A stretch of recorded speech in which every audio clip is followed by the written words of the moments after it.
Alright guys, this is the fourth video in the installment for the pork belly tacos.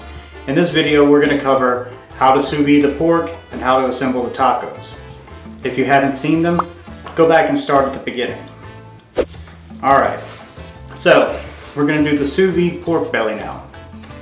What you'll need is 2 pounds of pork belly, salt, pepper, and garlic powder, and of course a sous vide machine. You want to go ahead and season your pork with the salt, the pepper, and the garlic powder. Then you want to put your pork in a vacuum seal bag and seal it off with your vacuum sealer. Next, you want to fill up your Cambro with water.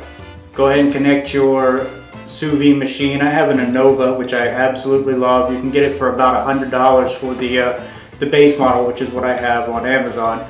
Eventually, I'd like to get the higher end model, but the base model works just well enough for you to at least try it out. Set your sous vide to 170 degrees, then add your 2 pounds of pork belly. When you sous vide, don't forget to add a splash of vinegar to your water to keep minerals from building up on the coil. You're going to want to sous vide the pork for about 48 hours. But trust me, the more rendered you get the fat and the more the fat cooks the meat, the better. Your next step should be to take the pork out after 48 hours. Go ahead and snip off the corner and drain all of the fat and pork juice out so you just have the pork belly. You can save that and use that to make stock or to make pork fat with. There's tons of stuff you can use that for, especially good for ramen. Once you have the pork cut out of the bags, you want to dry off as much moisture as you can from the pork.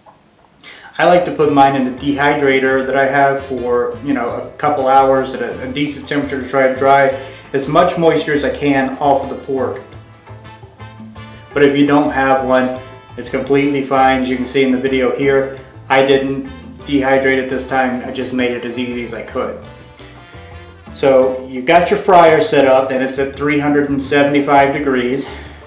A bit of a warning. Before you add your pork to the fryer, understand that it's going to be a high moisture content item. So that fryer is going to bubble up something fierce. It could go over, so make sure that you don't overfill your fryer with oil before you do this. Make sure that it's at a decent level. You can also pan fry it or however you feel best. You could even try to do it in the oven under the broiler, but I don't think you'll get as good of results. Alright, so now you've got your pork, your fryer's heated up. Go ahead and add it, and you want to cook that for about 3 to 5 minutes depending on how well you like your pork and how crispy you want your crust. I prefer a little more crispy of a crust, so I cook it closer to 5 minutes.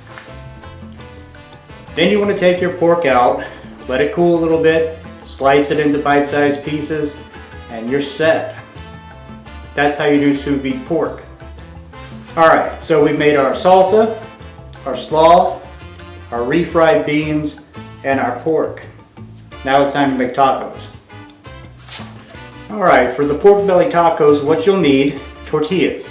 Corn is fine, wheat is fine, homemade is fine, but you do want to heat them up a little bit so they're more pliable and you get a little bit of char on them. You want to take a spoon or two of your refried beans and smear it down the middle of the tortilla.